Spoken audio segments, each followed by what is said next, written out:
for that America here in Ohio and in every state in this country have been on a long justice journey through a desert of despair, indifference, inequality, and racism. Tonight, my friends, we have looked across the promised land, but for this campaign, on this night, we will not cross the river.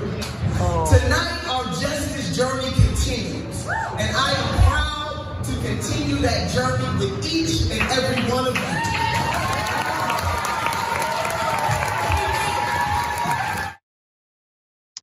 So that was in what I hope is the most depressing news of the week, but the week's not done. Who knows? The concession speech of Nina Turner, who unfortunately came up short in her bid in the primary for Ohio's 11th district. We're gonna bring up the results here, and you'll see that the establishment-backed, Democratic Party-backed Shontel Brown came up with a few percentage points more. Let's see, it's 4,200 votes. Out of those 7,500, a depressingly thin margin. And Nina Turner, who is obviously a fighter, we've had her on the show any number of times, came up short for reasons that we're gonna talk about. I wanna give you just a little bit more of what she said. Before we get into that though, she said, "I'm going to work very hard to ensure that something like this doesn't happen to another progressive candidate again. We didn't lose this race. Evil money manipulated and maligned this election." And there, of course, she is referring to the massive amount of money that came in. The vast majority of it seemingly from one group, the Democrats for Majority for Israel. So let's bring this up. You can see they spent damn near $2 million, which I don't need to have gone to grad school to say means that they think Shontel Brown is worth millions of dollars to them over having Nina Turner in that race. So Francesca, we're gonna dive in a couple different angles of this, but what were you thinking yesterday as the results were coming in? I mean, it is hard to imagine that after leading out and jumping out ahead of the pack, with something like a 30% lead or 30-point lead, that Nina Turner could have lost this. And then you realize just how much, like that phone call that Obama made to all the Democratic primary candidates to concede and back Joe Biden, how the centrist, moneyed Democrats are able to coalesce and support their person, no matter if that person is upholding the status quo, right? And they can do it quickly and swiftly, and they did. And look, when you look at the numbers specifically, it's not that terrible of a defeat. So I have every ounce of hope and belief that Nina Turner is gonna run again, and she's gonna win. But I wanna separate, I think, I have a lot of thoughts. I wanna separate sort of the online discourse around this election from what actually happened. And what actually happened is that she ran a really incredible race, that she did not lose by a lot, and that she made centrists incredibly scared and good. Yeah, 100%. And look, she's obviously pointing out, and I think a lot of people are pointing out the massive amount of money that went into mostly attacking her, a little bit supporting Brown, mostly to attacking her. That's obviously not the only reason. I mean, that we can't be super surprised that happened, as unfortunate as it is. So, if that's possible, you have to be ready to deal with it.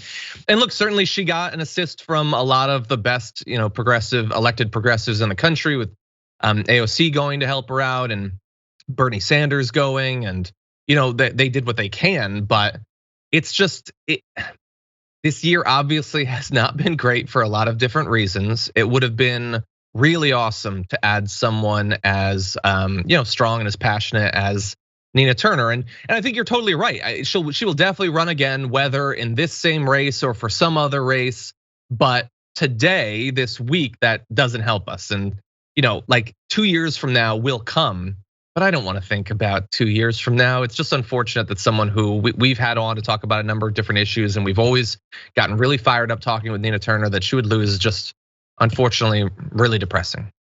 Yeah, Absolutely. And it is hard to imagine that there would be so much money funneled in from centrist Democrats and from their donors, from groups like the Third Way, who still somehow think that in a Trumpian neo-fascist world, what we have to do is play it safe. That we shouldn't speak to the needs of the people. We should speak to the needs of the Israeli lobby. Like that's where it's at. That's how we're gonna win elections. And the squad has proven that that's absolutely false. These same interests have poured money into campaigns against Jamal Bowman, against Representative Alexandria Ocasio-Cortez, against Representative Ilhan Omar. So they have tried, they succeeded in this case. But it is mind-boggling that after all of this time, after the failures of 2016, after the failures of 2018 or 2020, to be honest with you, when it comes to centrist Democrats losing their seats, more so than progressives did, that they would still triple down on trying to defeat someone like Nina Turner, who is speaking to the needs of working class people, everyday Americans at a time of massive income inequality. Yeah. And I think to me, the most annoying part of all this is that myth, that lie that keeps on rearing its head, that because Nina Turner will not bend the knee to the Democratic Party, she doesn't actually care about people and that she would be a bad politician, right? That's the one that gets me so fired up and so angry. And you see some people on the internet and progressives, mostly centrist liberals, who keep on touting this. Nina Turner is toxic. Nina Turner won't work with any.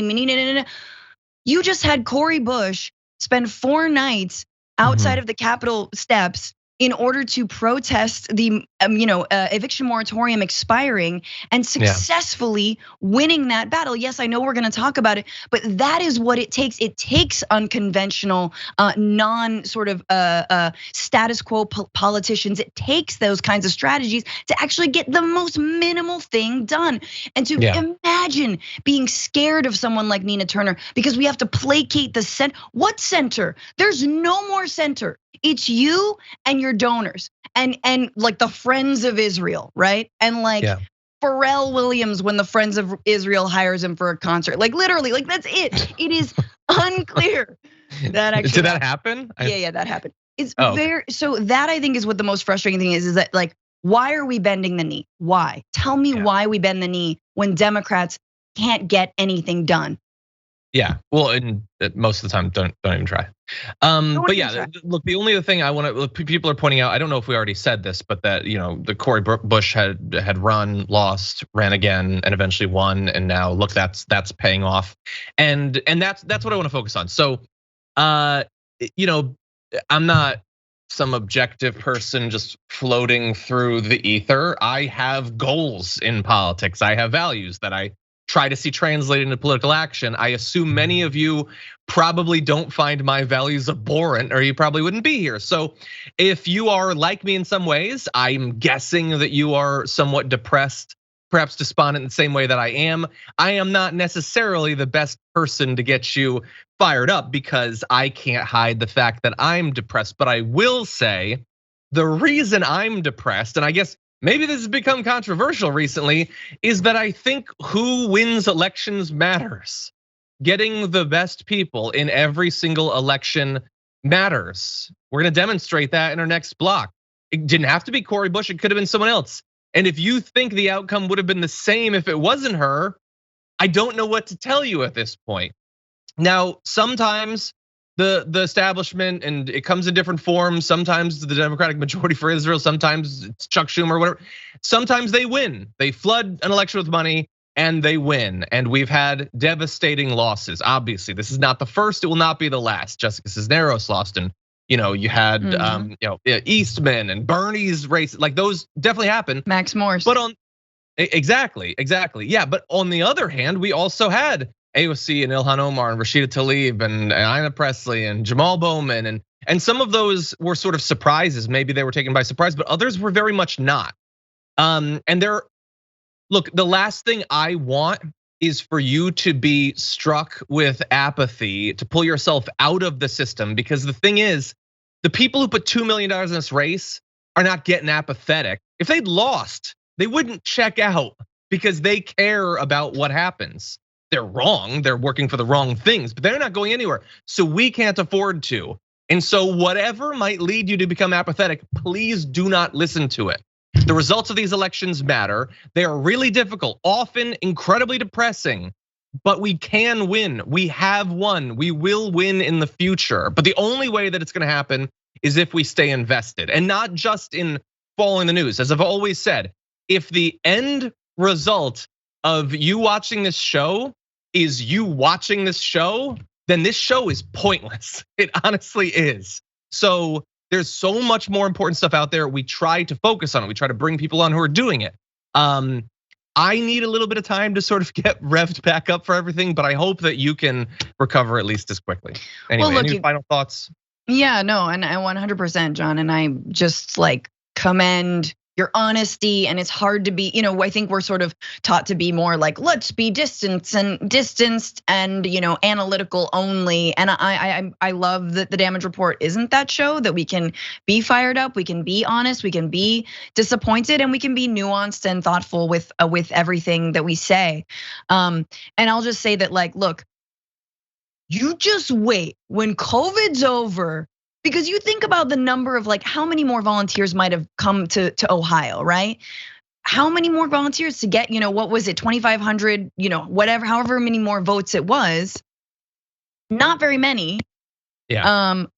To get those votes out, like 50 more volunteers, knocking on doors, doing that work that AOC did every single day, right? Imagine if AOC had run during a pandemic. It's not easy. And during a special election, special election, pandemic, these are, again, unprecedented times. So yes, absolutely. It's not just about being apathetic, it's being cynical to the point where you think cynicism is a smart analysis, and it's not. The hard work is where it's at, so. Yeah, cynicism doesn't help anybody except potentially grifters who can feed off of it. That's it. And we're not, we watch that, we check that on the right. We cannot afford to have it, come home.